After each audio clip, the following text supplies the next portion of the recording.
Welcome back to Royals Corner, where we bring you the latest news, insights, and untold stories from behind palace walls. I'm so glad you're here today because what we're about to discuss is something the mainstream media isn't fully covering. If you're new here, hit that subscribe button and ring the notification bell so you never miss an update on the royal family's most compelling stories. Now, here's something that should concern every royal watcher. Princess Beatrice and Princess Eugenie, once the carefree York sisters we watched grow up in the public eye, are reportedly emotionally drained and genuinely fearful about what lies ahead for them. And no, this isn't just tabloid speculation. Royal experts are sounding the alarm about the very real anxieties plaguing these two women who've suddenly found themselves in an incredibly precarious position within the monarchy. So what's really going on behind closed doors? Why are these princesses, born into privilege and royalty, now worried about their future? Stay with me, because the answers might shock you.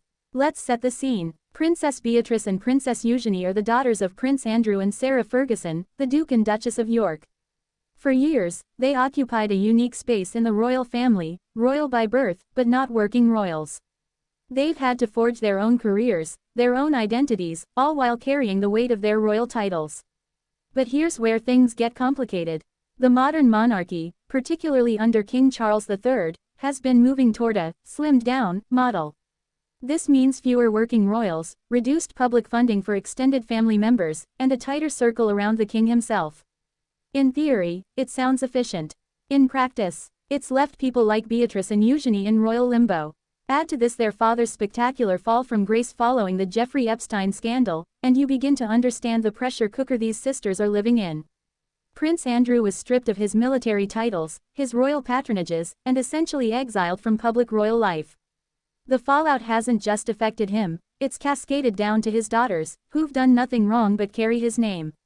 According to royal expert Kinsey Schofield, speaking recently to various media outlets, both princesses are feeling the strain more than ever before. They're emotionally exhausted from years of defending their family, managing public perception, and now, genuinely worrying about what role, if any, they'll have in the future of the monarchy. So what exactly are Beatrice and Eugenie afraid of? First, there's the question of relevance. In a streamlined monarchy, where do they fit? They're not senior working royals. They don't receive money from the sovereign grant. They've built independent careers, Beatrice in business and technology, Eugenie in art and charitable work. But they're still princesses. They still attend state occasions. They're still in the line of succession, albeit further down. The fear, experts say, is that they'll be pushed further to the margins. That their titles might become ceremonial footnotes rather than meaningful positions within the family structure. There's also anxiety about their children's futures. Will the next generation of York descendants even be recognized as part of the royal fold? Then there's the emotional toll of constant scrutiny. Every fashion choice, every public appearance, every social media post is analyzed, criticized, compared. They can't win. If they're too visible, they're accused of seeking attention. If they keep low profiles, they're deemed irrelevant. Royal commentator Richard Fitzwilliams points out that both sisters have worked hard to rehabilitate the York family name through their charitable endeavors and professional achievements. Yet their father's shadow looms large. No matter what they accomplish, the public conversation often circles back to Andrew's disgrace. Here's something many people don't realize. With fewer working royals, the burden on those who remain becomes enormous. Prince William and Catherine are juggling hundreds of engagements annually. King Charles, even in his 70s, maintains a grueling schedule. Princess Anne works harder than almost any royal at any age.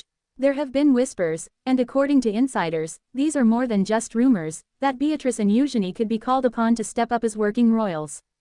To fill the gaps left by Prince Harry and Meghan Markle's departure, and to support an aging monarchy that needs all hands on deck. But here's the catch. Becoming working royals would mean completely restructuring their lives. It would mean giving up their privacy, their careers, potentially even their homes. It would mean subjecting their young families to the relentless scrutiny that drove Harry and Meghan away in the first place. So they're caught. Damned if they do, damned if they don't. Step up and sacrifice everything they've built independently, or stay on the sidelines and risk becoming completely irrelevant to the institution they were born into. Royal expert Angela Levin suggests this uncertainty is taking a genuine psychological toll on both women, who are described by those close to them as feeling emotionally drained by the impossible choices before them. The million-pound question is, what does King Charles actually want from his nieces? Sources close to the palace suggest there's no clear answer, which is part of the problem. The king is focused on his vision of a streamlined, modern monarchy centered around direct heirs to the throne. But reality is messier than vision. With Catherine recovering from surgery, King Charles facing his own health challenges, and an aging roster of working royals, the need for support is real. Some experts believe Charles will eventually have no choice but to bring Beatrice and Eugenie into the fold officially. Others think he'll continue the status quo, using them when convenient for family occasions but never formally integrating them into the working royal structure. What's certain is that this limbo can't continue indefinitely without consequences. Both sisters deserve clarity. They deserve to know whether they should plan for royal lives or completely independent ones. Princess Beatrice and Princess Eugenie represent something important in this conversation about the monarchy's future. They're the collateral damage of institutional change. They didn't choose their father's mistakes. They didn't choose to be born into this complicated family. Yet they're paying the price for decisions made by others, while trying to navigate impossible expectations with grace and dignity. The fact that they're reportedly fearful and emotionally drained should concern us all, not because of their titles, but because they're human beings caught in an impossible situation with no clear path forward.